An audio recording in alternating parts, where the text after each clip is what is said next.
Hello, hello, hello. Gerard Claudio here. Sa video na 'to ang pag-uusapan natin is ang tanong na, mawawalan ka daw ng kaibigan ko nag-network marketing ka. I've been scanning network marketing topics specifically for Filipinos sa YouTube, and ang daming mga content na eto yung nagiging reason nila. May mga anti-MLM na mga videos na I listened to it, no, kasi I wanted to know their argument. And their argument is, "Wag ka magne-network marketing kasi mauubos yung kaibigan mo." And maubos yung family mo. Ibig sabihin, people will hate you when you start network marketing. Ngayon, syempre, napakinggan natin yung mga anti-MLM. Ang tanong, meron bang sumagot nito? So, sasagutin natin ngayon ito. Okay? So, ito, I wanted to answer it as simple as I can. And bigyan ko lang kayo ng idea. I've been in network marketing for more than a decade. Lahat po ng mga kaibigan namin, alam na nasa network marketing kami. Alam nila yung specific na company and specific na product na offer namin. Which means, but right now, uh, we have an amazing community. People have, it's just, we had an amazing community. Parang, uh, people respect us. Uh, we belong to a church community. We belong to the community kung nasan kami right now. And kaya yung idea na most of this anti-MLM are throwing na mawawalan ka daw ng kaibigan ko nag-network marketing ka. I could say this, that there is a truth to that, but that's not the absolute truth. Anong ibig kong sabihin na may truth doon? Yun ang pag-uusapan natin dito. But that's not the absolute truth. Ibig sabihin, hindi po lahat 100% na kapag nag-network marketing ka, mawawalan ka na kagad ng mga kaibigan sa pamilya at mahal naman sa buhay. Okay? So, ibig sabihin, hindi totoo yun. Pero possible ba? Possible ba na kung nag-network marketing ka, ay mawawalan ka ng kaibigan? Possible yon. Ibig sabihin, ang gusto ko i-emphasize dito, hindi sa industriya ang problema. Kung hindi kung paano ka nag-a-approach ng tao. On how you look at your market, and how you look at your community, and how you look at the people that surrounds you. Okay?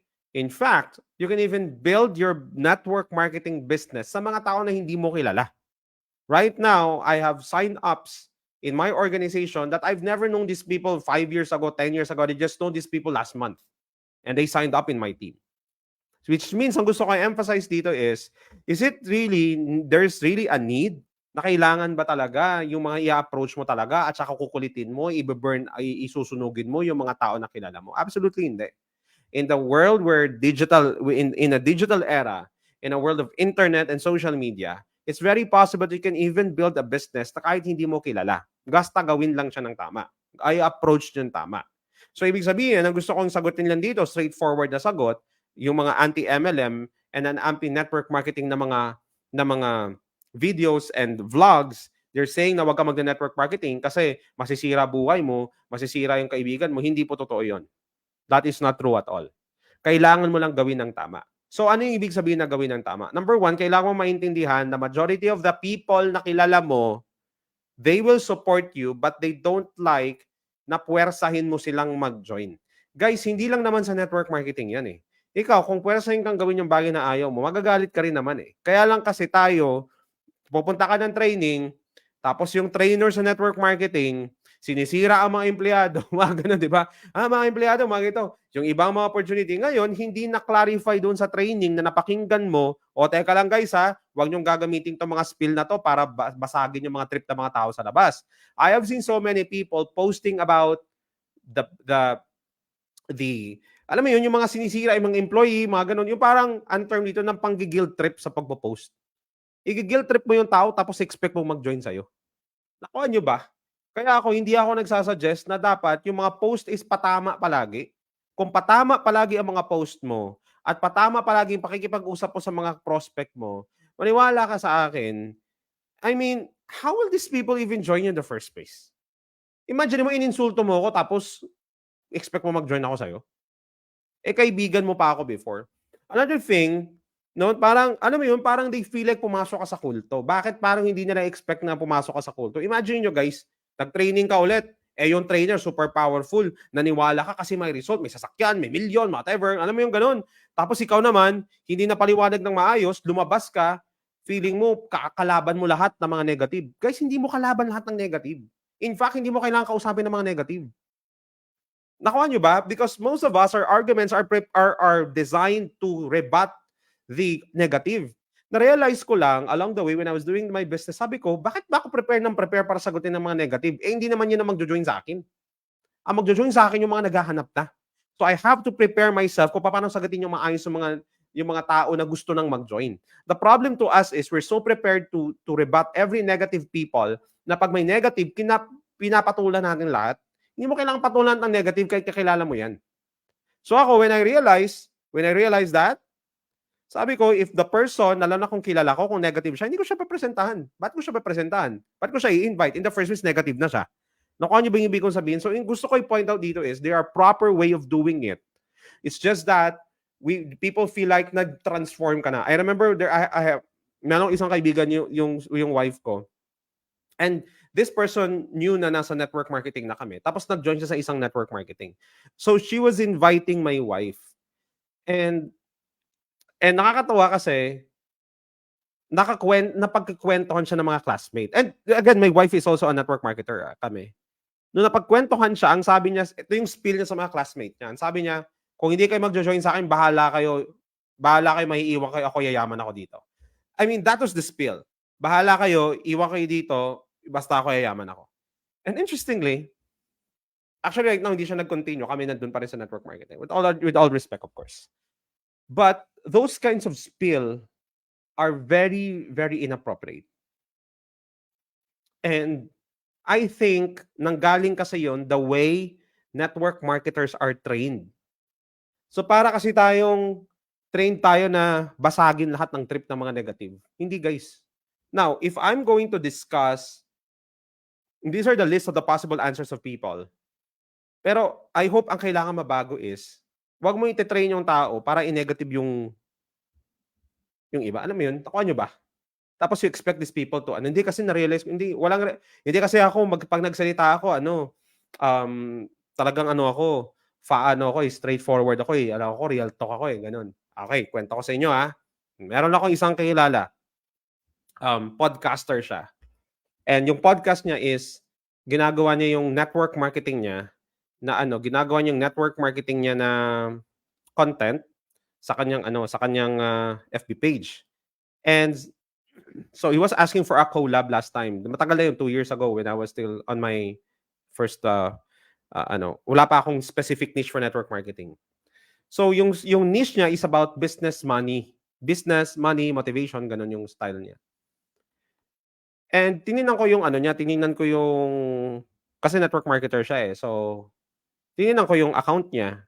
And ito guys, hindi naman sa naninira, hindi ako sa negative ako, sininira ako. Hindi ko naman sabihin yung pangalan. Pero he has so much, as in nag-vlog siya ng mga more than an hour and all. And ang ganda ng pagkaka-setup, as in super ganda ng setup. As in yung background, ganun. Ang galing, professional look yung niya. Pero walang nanonood sa kanya. And I could pinpoint a lot of reasons kung bakit wala. And right now, he's still there but he's not that active. Pero ang gusto ko i-point out is, yung bakit walang nanonood sa kanya kasi super patama yung mga content niya. And people thought that, hindi, ako mag-real talk ako. Guys, maniwala kayo sa akin, kung hindi tama yung pagkakagawa ng content, why will I even bother to watch it? Tama. Encouragement is still better than mang-insulto ka ng tao. Right? So bakit ko sinasabi yon? Because this is in relation sa sinasabi na nawawalan ka daw ng kaibigan kung nagne-network marketing ka. Again, pag nag-network marketing ka, isipin mo, kaibigan mo pa rin yan, pamilya mo pa rin yan. Walang nagbago doon. Nakuha nyo ba? Kung ayaw nilang mag-join sa'yo, huwag kang mawindang. Okay? Kung ayaw ka nila, kung gusto nila suportahan, it doesn't matter. At the end of the day, keep the relationship. Because hindi ka lang naman magne-network marketing today. Hindi ka magne-network marketing 6 months from now. If seryoso ka at ikaw yung tipong professional tulad ko na talagang nakita ko tong network marketing as a good opportunity, you will stay in this business for so long. Be patient. Huwag mong mamadaliin ang warm market mo. Okay? Actually, that is one of the tactics na tinuro ko dito sa course na ino-offer ko right now, yung Pinoy Network Marketer Success Blueprint. I actually nilatag ko diyan yung tamang pamamaraan kung papaano mo i-reach out ang warm market mo. Okay? Na hindi sila masusunog. In fact, I have a lot of supplementary trainings, even an exclusive Facebook group na ginawa ko for our course. And bakit? Because I'm really concerned about it. Your warm market really has a big potential to build. But if you don't do it right, no, magkakamali. I mean, you would end up not having friends. And you don't want that. You don't want that. Okay? Ako I hope you're learning. Jacob Teres, sabi niya, tama po, agree. Kung nakikinig ka dito sa akin, kung natututo ka, type nyo siyang learning sa my comments. Right? Kung if you find this valuable, click mo share. No? Or click mo heart dyan. Okay? So, yun ang gusto ko i-emphasize dito. Right? There are millions of people out there, guys. Sa totoo lang. I mean, if you don't want to approach your warm market, then, or at some point, hindi na naging maganda yung approach or naging credibility mo sa warm market mo, okay lang. E di, alamin mo yung pagkakamali kung bakit. Improve it. Find a cold market. Find another community or market na pwede kang mag-prospect. Diba? I mean, you don't need to dwell. I remember, kwento ko lang sa inyo, no? Ba't ko sinasabi rin to? Kasi nangyari din sa akin yan. I have some of my friends na I started to tap all my classmates in high school and tap all my I recruited some in my batchmates. Okay? I have recruited some in my batchmates. But meron talagang time na talagang sinabi nila sa akin na pinagkukwentuhan nila ako na scammer daw ako. Interesting, di ba? So, and I have this one friend of mine na talagang inupuan niya ako. Sabi niya sa akin, Gerard, naririnig ko nang sa scam ka daw. Wag daw ako makikipag-usap sa'yo kasi i-invite mo ako sa networking, sa pyramiding scam. In-explain ko doon sa kaibigan ko and all. So, to cut the long story short, I explained to my friend, talagang inupuan niya ako, and I still invited him. You know? So, hindi na siya nag-reply and all. And I have another classmate of mine, ganun din yung nangyari. And I realized, sabi ko, naiwasan ko ba yon? Kung ganun yung case, naiwasan ko ba siya sana? Actually, naiwasan ko siya sana. No, kung nalaman ko lang kung paano siya gagawin. Tama. And dahil kasi usually ang style kasi pag tine-training tayo sa mga network marketing, i-approach mo lahat, walang pakialam, gano'n, di ba? And wag masyadong, don't think, just do it. Di ba? So parang dinidiscourage yung pagpaplano. Kasi ini-strategize kasi yan, guys, eh. Yung pag-usap sa tao, ini-strategize yan. Hindi ako naniniwala na hindi ka pwedeng mag-isip. Hindi pwedeng ganun. I think what the mentors are saying is, huwag kang mag-overthink. Pero kasi pag hindi kasi pinaliwanag ng maayos, hindi ka nagpaplano, anong gagawin mo dun? 'Di ba? Right? Hindi mo paplanuhin ng maayos kung paano mo kakausapin yung mga tao. Hindi mo bibigyan ng tamang plano kung paano nila i-approach yun. Masunog talagang market niyan. But then again, there are proper way of doing the business. Gawin siya ng tama. Hindi mo kailangan sunugin ang warm market mo. In fact, if you don't want to, you don't need even to approach your warm market if you don't want to. Okay? There are strategies and tactics to do it. In fact, yun yung tinuro ko dyan sa Pinoy Network Marketer Success Blueprint. Okay? If you wanted to know more about the course na ginagawa ko dyan, click mo yan dyan. Okay? Ako, I'm still an active network marketer. I don't just teach people. I apply specifically. No?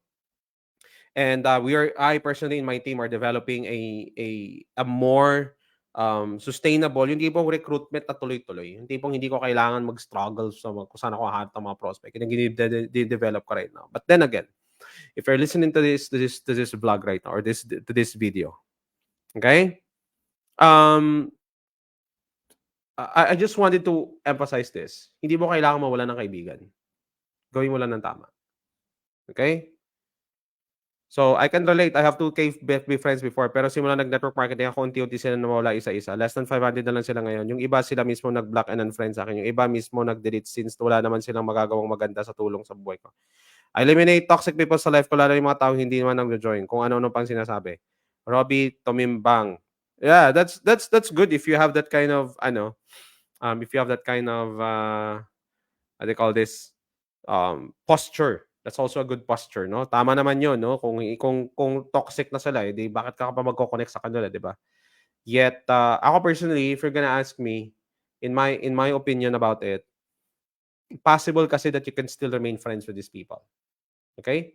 But there are really some people who really don't want to support you, wala ng problema. I have some so-called friends before in high school that I thought they are my friends. Pero na-realize ko nung nag-network marketing ako, ayaw nila. Parang iba yung tingin nila sa akin. No problem with me. Okay? Ito yung nagpa-retire sa akin sa pagbabarko. I have time with my family right now. And I never regretted a single time na talagang, alam mo yun, nagustuhan ko talagang network marketing. Again, with all that said, I'm more than a decade in this industry. So, 'di ba? But then again, is it also possible na maiwasan natin? Possible ba na maiwasan natin that people around us hindi tayo kakamuhian? Yes, gawin siya ng tama, gawin siya ng maayos. Again, may tamang pamamaraan. Hindi kailangan mawala ang buong mundo. Alam mo 'yun, disconnected na tayo sa mga tao. Right? I hope it makes sense to you. Kaya may natutunan kayo sinasabi ko right now because I'm really concerned, I really care about you guys. These are the things na gusto kong i-share sa inyo. Right? So if you find value to this, click mo dyan yung share, click mo dyan heart, comment ka dyan sa baba. Okay? You guys are all amazing. Let's build our business. Gawin natin ng tama. Magpalaki tayo ng organization. God bless everybody.